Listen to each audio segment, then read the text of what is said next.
Hey guys, what's up?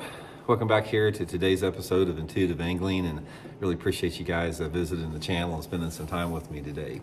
We're going to be talking about the Bassmaster Elite Series tournament going on right now at the St. Johns River, and how all of the live scopers, the spotlighters, are absolutely struggling in this tournament, which speaks to the bigger picture of the entire problem of what we've seen forward-facing sonar have the impact on the sport. But anyway, guys, it's pretty amazing to see how the spotlighters are just not catching them down there at all, and how they're not adjusting to real bass fishing techniques.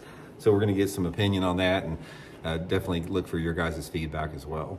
Also, guys, just a couple quick housekeeping tips. I just want to invite anybody interested in booking an on-the-water lesson with me. Just all you have to do is go to my Facebook page, Randy Blaukat Professional Angler.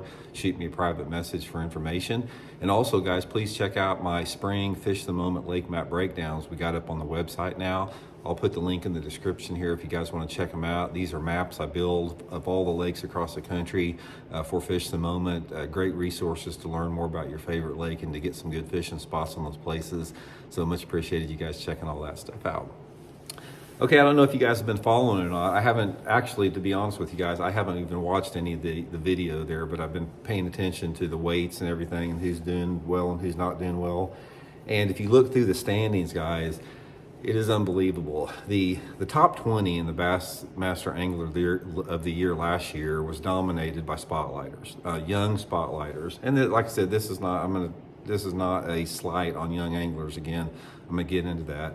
But anyway, the top 20 last year was arguably dominated by anglers out there that relied almost exclusively on forward-facing sonar in the 2024 season. And if you look through the standings after day two, they had the cut yesterday. Basically, most all of those top 20 spotlighters they're at the bottom of the pack in this tournament. A lot of them are in the 90s and 100s. These guys did unbelievably well last year using forward-facing sonar are put in a situation here in Florida where that is not working. Now, this is an anomaly. This is, everybody says, well, Randy, this destroys your narrative that forward-facing sonar dominates everything. Yeah, there's guys still using forward-facing sonar in that tournament. But this is one of the tiny exceptions to the rule, in the fact that they're in Florida. Number one, the bass are spawning in Florida, so most of the bass are up on beds right now. And the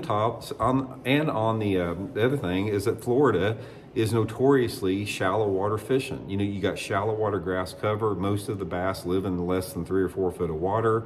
So it's not as conducive to spotlighting as it is on a man-made lake, even though they still do it. They still use spotlight to catch fish on beds.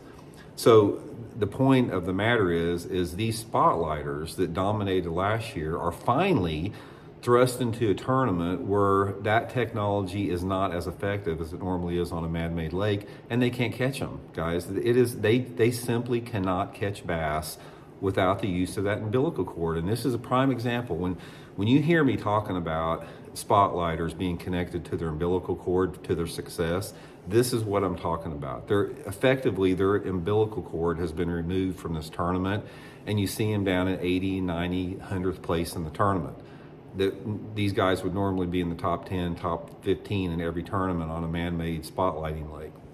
So this is a prime example of what I'm talking about anglers.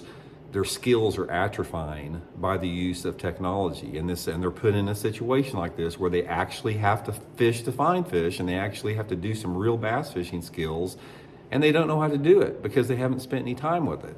Now, let me get back a little bit here talking about the young anglers. This is not an insult or a slight against the young anglers. They have been forced, and they have been put in this position by Bassmaster and MLF to have to use this technology to compete.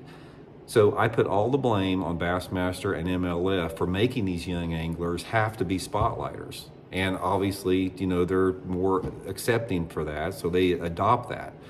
But the problem is these young anglers cannot catch them without forward-facing sonar, and it's not really their fault because they have not spent any time with it. And here's another thing.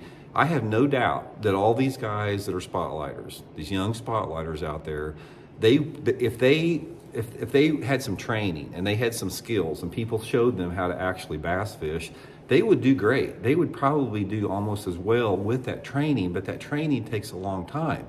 Because the only thing that you have to have in tournament bass fishing is you have to have the passion and you have to have the desire. So these young anglers, these 20, 25-year-old anglers out there that can't catch any fish without spotlighting that we've seen at St. John's River, they have the passion and the desire. So that's all you need. So all they need is the skills and the training to learn how to fish the way real bass fishing needs to be. So and like I said, they're not going to though, because they're going to take their licks and they're going to get their butt kicks in one tournament out of the year, possibly, maybe not even one, simply because forward-facing sonar does not play a factor as much in Florida.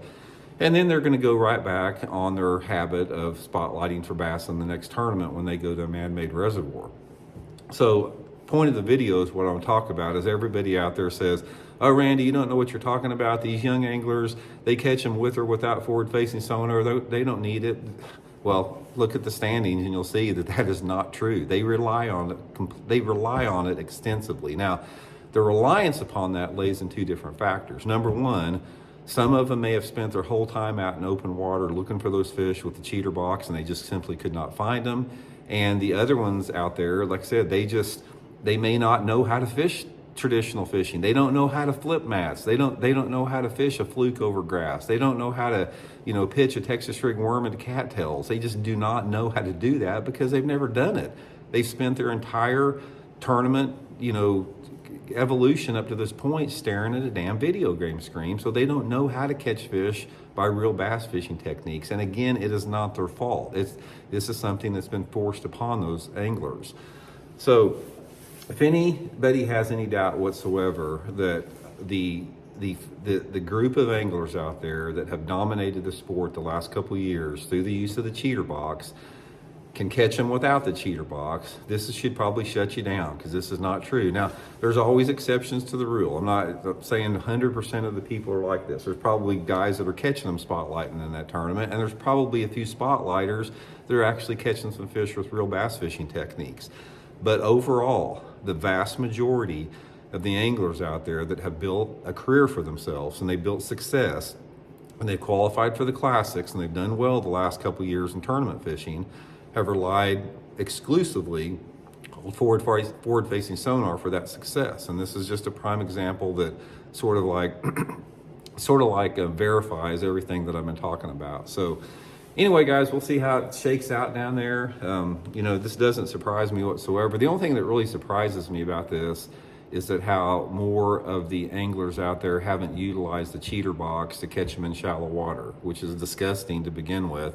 If somebody catches a bass using the cheater box that is on a bed, if that is not completely just messed up, nothing is out there. I mean, that is like the biggest insult.